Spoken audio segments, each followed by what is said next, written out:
Good morning, ladies and gentlemen. Dr. John Belkowitz here. I am excited to kick off the next part in this Coffee Talk series where we try to connect that academic side of the industry, that academic arena, to the concrete and construction industries that we love, establishing that reconnection to get us more of that solving problems and innovative concepts out to the real world for realcrete.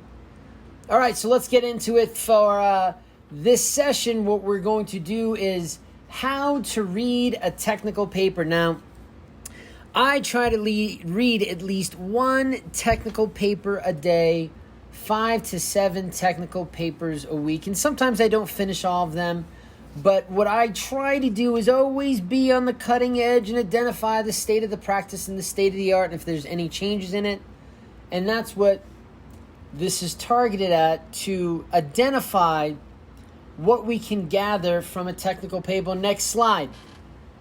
So the first thing I want to cover is how to read a technical paper. The first thing I want to cover is why do we care? If you're looking at a technical paper, it's a perspective paper that you want to dive into. What you should identify first, is this something that I give a shit about? Is this something that deals with a concrete property that I'm concerned about? From there, it's how do we identify the takeaway from each section? And this is a two-part thing. You know, you're going to see a lot of big words in these papers. There's going to be other authors referred to, other work discussed, other concepts that the authors assume that you'll understand. So you have to kind of like sift through all that stuff to identify the key topic or the lead from each paragraph and then each section. And then with that, while you're reading the paper, you might decide that it's time to shut it down because you distinguish that the work is just absolute shit. And, you know, we'll talk about how to distinguish that and how to recognize that shit work from good work. And then the last thing is, okay, now that we've got this information, where do we go from here? How can we take advantage of this? So, all right. Moving on to the next slide. All right, slide number 3. So when you read a technical paper, this is the first thing that you're going to see, the title and the authors. And normally you're going to have a title number. Sometimes you have a DIN number with it, or other alphanumerics that are connected to the journal or periodical. So what you want to do is from here just identify, okay, do I care about this? Is this within my wheelhouse? And am I concerned about the information that is going to be garnered from this type of paper? And funny enough, this is a paper that I wrote with my research group back in, I believe it was 2014, 2015. It's a great yarn that covers the impact of nanosilica size and surface area on concrete properties. And we were looking at not only the chemical properties, but the macroscopic hardened properties, because this paper was something that we wanted to use as a way to change the state of the art of the concrete industry.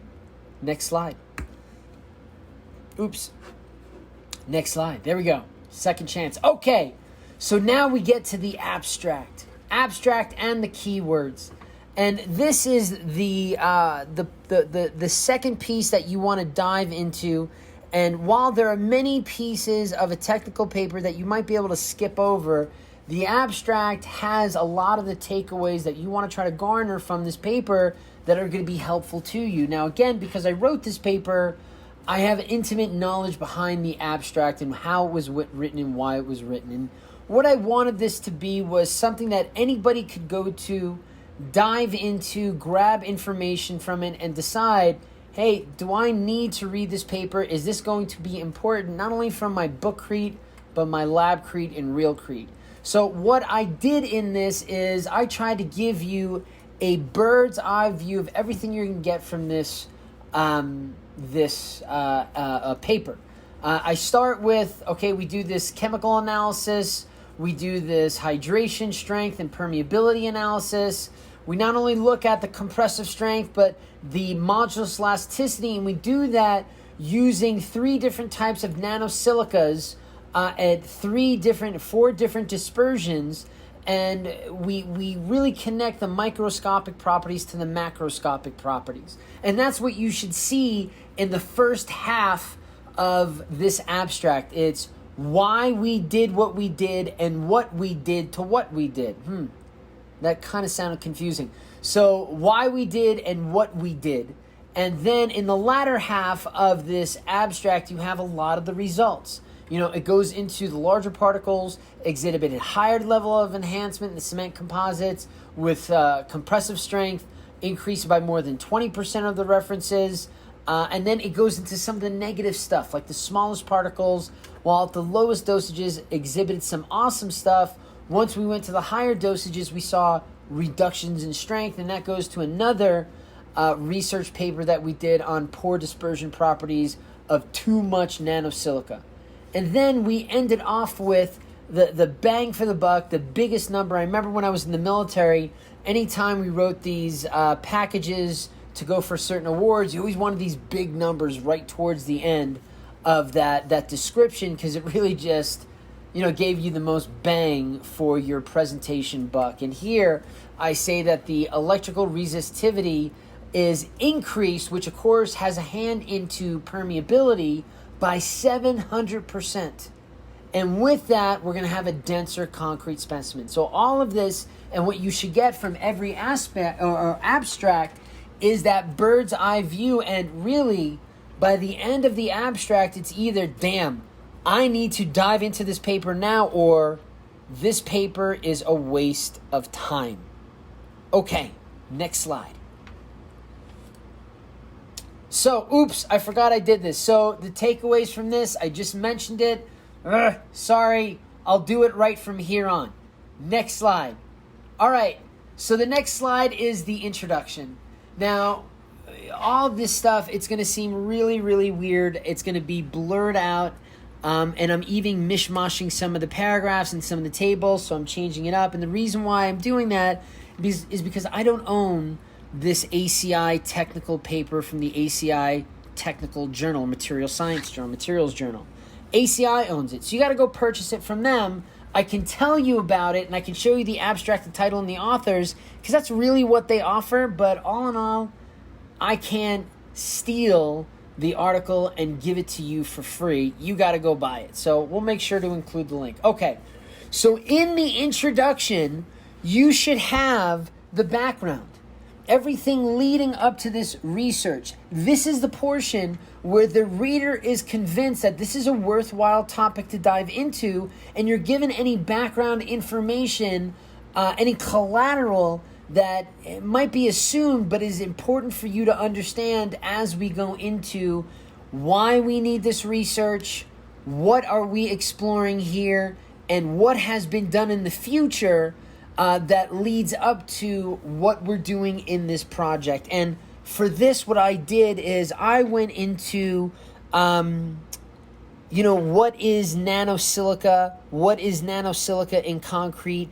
I compared it to a mature technology that we're used to in the industry, Class F fly ash. And I talked about the pozzolanic reaction that we see from both.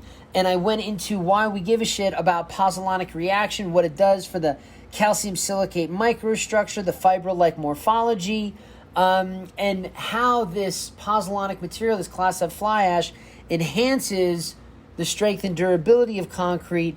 I also lead into the differences between nanosilica and Class F fly ash, first talking about the size, then going into the surface area, and then I start leading into some references from some folks that have done some awesome work on the three mechanisms that really we take advantage of when using nanosilica in cement composites and concrete. And the first one being instantaneous pozzolanic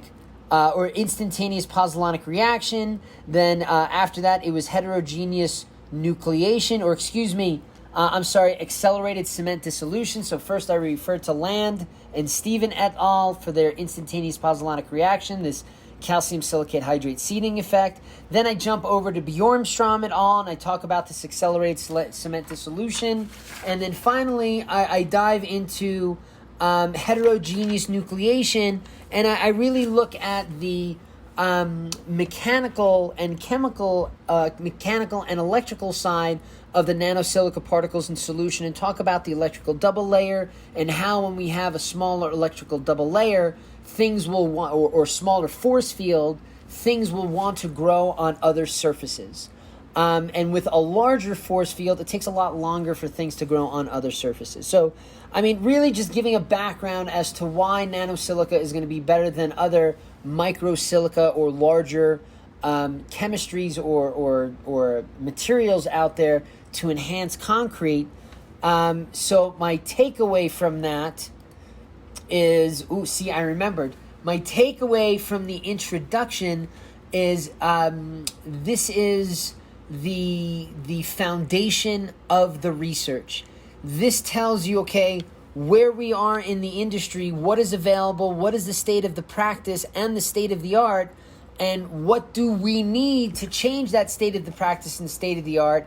All of that leads to my next slide, which is research significance. Now, the research significance is supposed to be the ultimate objective, something that you put up on the wall that says, hey, if you missed everything else, this is the most important takeaway before you go any further. This is what you should constantly be asking yourself and anticipating as you're reading this paper.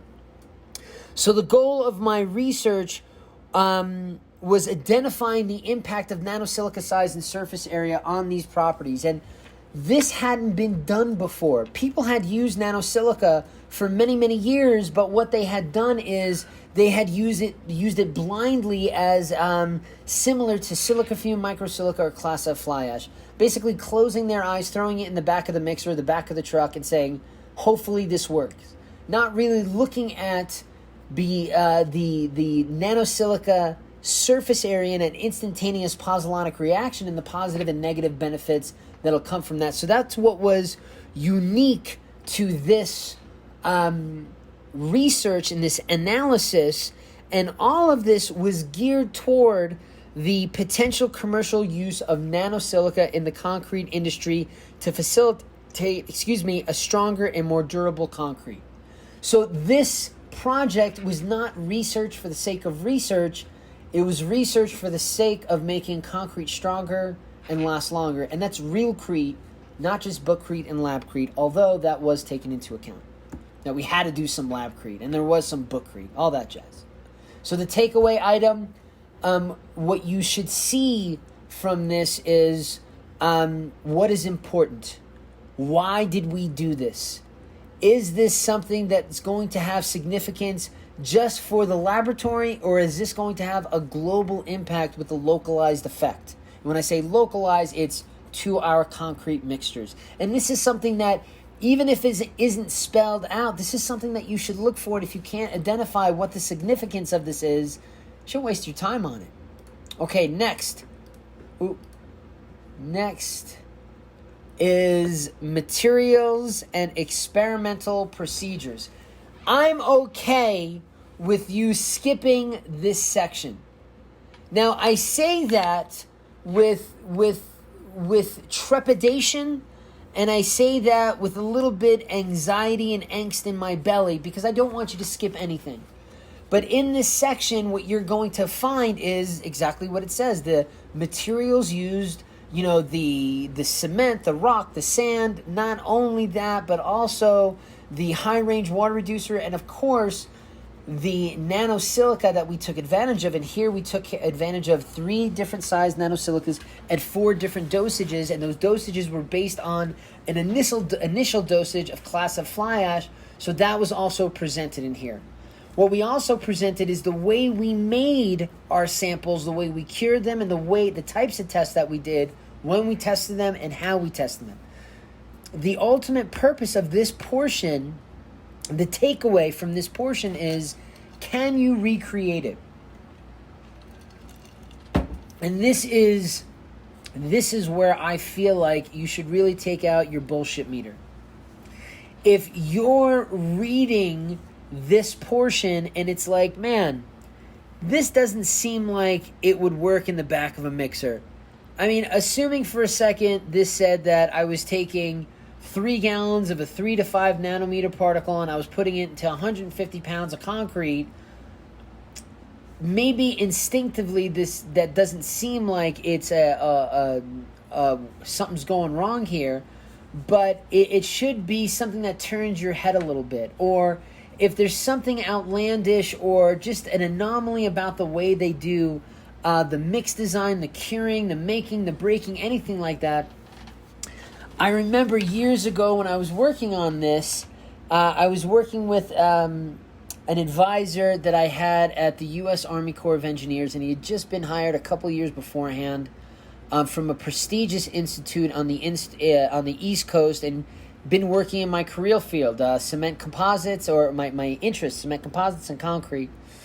And I remember we were trying to look at the brittleness or the change in brittleness of the hydrated cement matrix based on the addition of nanosilica size and surface area. And I was looking for a lot of tests on brittleness of concrete. And I ended up finding this one paper published in China, and it wasn't even peer reviewed. And the concept was you were taking a bird cage from the modulus elasticity test, and instead of driving it up to 40%, you drove it even further, like 70%, and you were looking for the stress and strain. So you were looking at, like, your face was right up to the sample as you were reaching this, maybe it was 90%. It was some ridiculous amount. And I remember before even going to my advisor about this, we had ran the tests ad nauseum, got all the data, and even though we did the data sample set n equals 10, standard deviation was still all over the place. And I remember going to the advisor about this, and I showed him the paper and went over what we did, and he's like, man, look at this materials and methods section. Like, I mean, it's not even complete sentences. Like, there's not even a complete standard operating procedure, John. At this point, you should know that this is not something that you want to hang your hat on. And that was very difficult for me to see it during that when I was naive, during the beginning of my PhD, or was the end of my master's, beginning of my PhD, but it was a harsh lesson learned. So here, the takeaway is, not only can I recreate this, or does this make sense, and does this pass a litmus paper test, but more importantly, should my bullshit alarm go off? Okay, so the next piece is again one of these really important pieces, which is the results and discussion section. Now, sometimes these can be split up, but what we saw in the materials and experimental procedures section was everything that I did to mix up the concrete and make the samples and then test the samples. I give you everything to recreate it, not only the calculations for the class F fly ash, but also the conversions to the colloidal silica, then how I made the composites for the cement as well as the concrete, and then how I tested it. Here, and all that was done so you could recreate it, the reader could recreate it and call bullshit on me if it was necessary. This next part are all the results that I got from it, and it's the raw data, and it should have some type of standard deviation in there so the end user can see some type of error bars. And it's necessary for you to include not only the information, but here, because we're saying results and discussion, it makes it a bit of a beefier section because I'm including in the discussion. I separated into the different tests that I did. So the first one was semi-adiabatic temperature curves. And again, this is, I was working directly with the industry, and they didn't speak in energy. They didn't speak in milliwatts per gram. They spoke in Fahrenheit over time. And with this, I can communicate to them, this is the ready mix industry from the lab, what this stuff was doing to the hydration process and how I was getting more bang out of my cementitious buck. And what we saw out of this was not only a table, or what we presented out of this was not only a table of the peak temperatures and the time of peak temperatures, which goes back to our setting time, but also I gave the different curves to show the evolution of that thermal kinetics of cement hydration with and without the different types of nanosilica over time. And what was really nice about this is we saw that even though later on some of the nanosilicas didn't show the best hardened properties, that there were benefits coming from that instantaneous pozzolanic reaction, that accelerated cement to solution, and heterogeneous nucleation. So I go through the different dosages. I really dive into the differences in the dosages, especially when it comes to the larger and smaller particles. But I don't want to spoil the surprise for you, especially as I go into the next section on compressive strength. And here what I did is I gave you the differences in the compressive strength, or the comparison of strength increase or strength decrease, the percent change from the different references that I used. And for this experiment, or for this analysis research, I used two different types of references: straight cement and a 20% class F fly ash mix. And what I saw was there was a tremendous benefit when using the nanosilica, but when it came down to it with the smaller particle size, there was a saturation limit. When I went over that saturation limit, we started seeing reductions in strength as compared to the larger nanoparticle size, where I had to use a lot more of it to see an added benefit that would be palatable, scalable in a ready-mix plant. After that, I get into modulus elasticity. I dive into, again, the comparison to the reference. And again, just like the compressive strength, we are going to see, or we did see, an increase over both references. With the smaller nanosilica, there was a reduction in strength as we went closer to that saturation limit. And of course, with the largest particle, we needed a lot more to see that scalable, palatable benefit. And the same thing goes with that electrical resistivity. Oh, excuse me, sorry. That's some of the music that you're going to hear in the end. What we basically saw, not only from the temperature test, but the compressive, modulus elasticity, and then the bulk electrical resistivity, is that the nanosilica was effectively manipulating the molecular kinetics of cement hydration, densifying the porous matrix of that hydrated cement matrix, leading to this strength increase, this strain at failure increase, and then reducing that pore connectivity to create a hydrated cement matrix and concrete composite that is definitely stronger, and ultimately, as we've seen from this data, should last longer.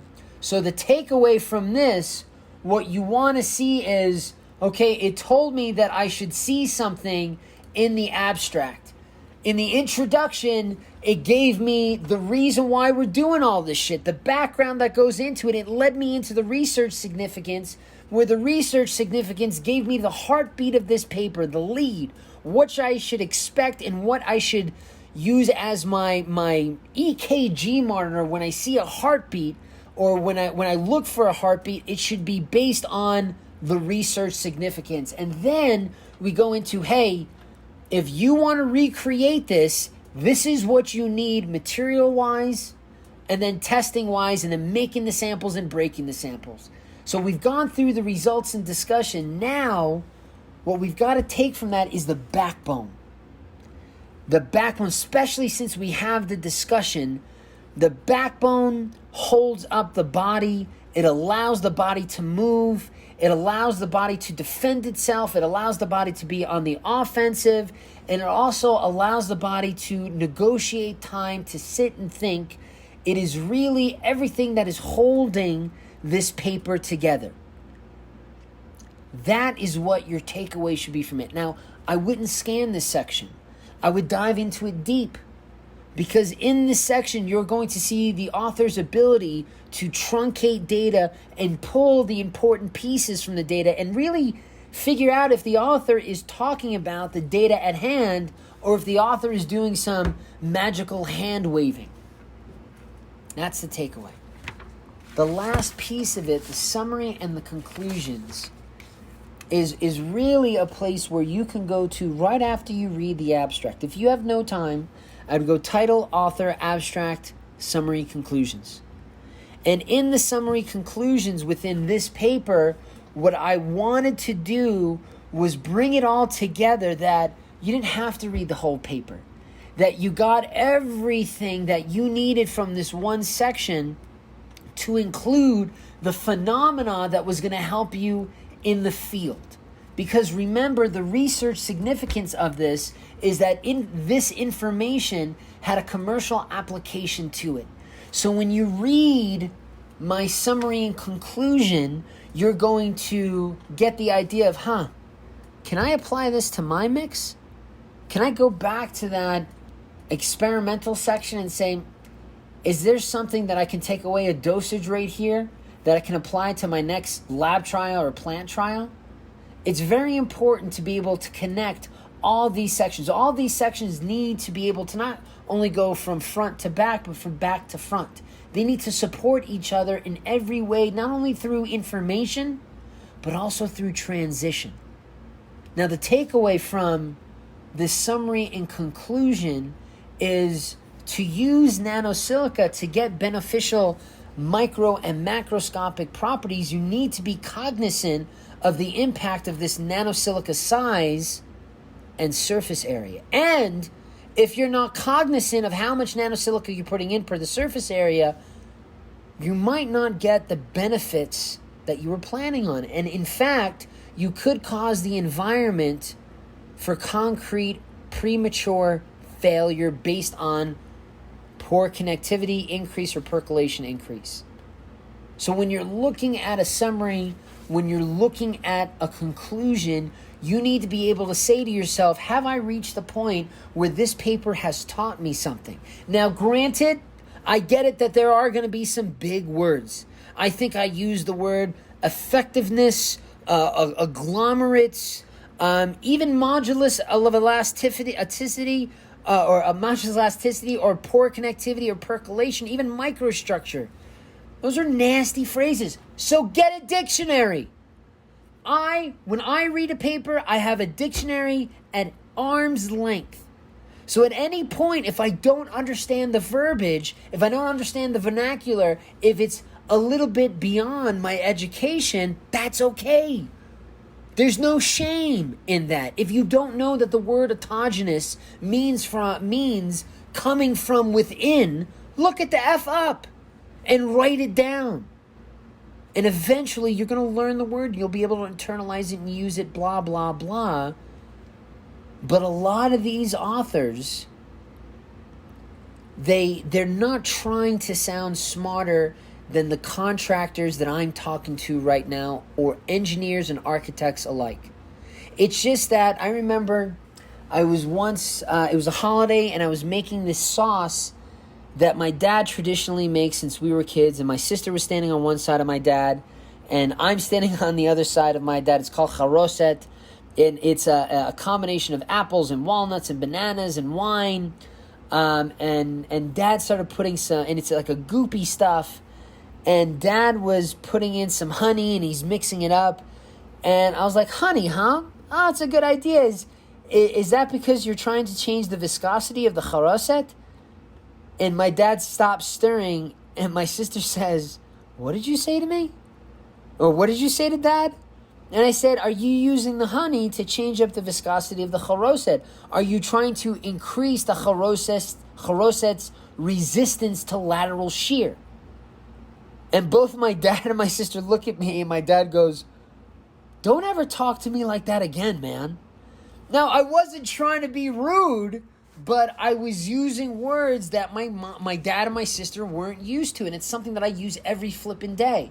So again, these papers aren't written to be condescending or snarky. Just pick up a frickin' dictionary and look up the word. So, that's what I wanted to do, which is give you this... wait. The last part of this, sorry, almost forgot, references.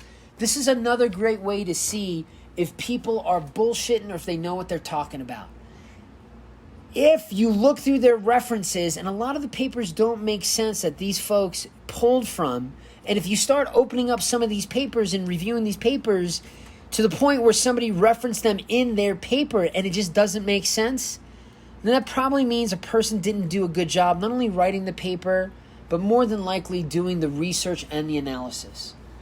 So the takeaway from your references should be, is there a lot of good background literature review and information that went into the foundation the introduction and the significant hypothesis of this technical paper. Okay, now before I want to wrap it up, we've got a lot of great videos out there on our Intelligent Concrete YouTube channel that go into the impact of nanosilica and a colloidal dispersion.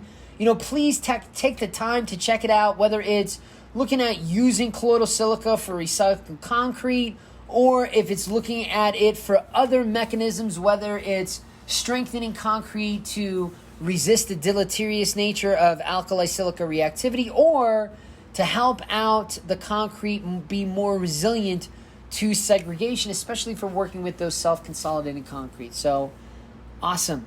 I hope y'all learned something today. Don't forget to like and subscribe. Ding that bell for notifications. Go concrete! Beat asphalt! That was awesome.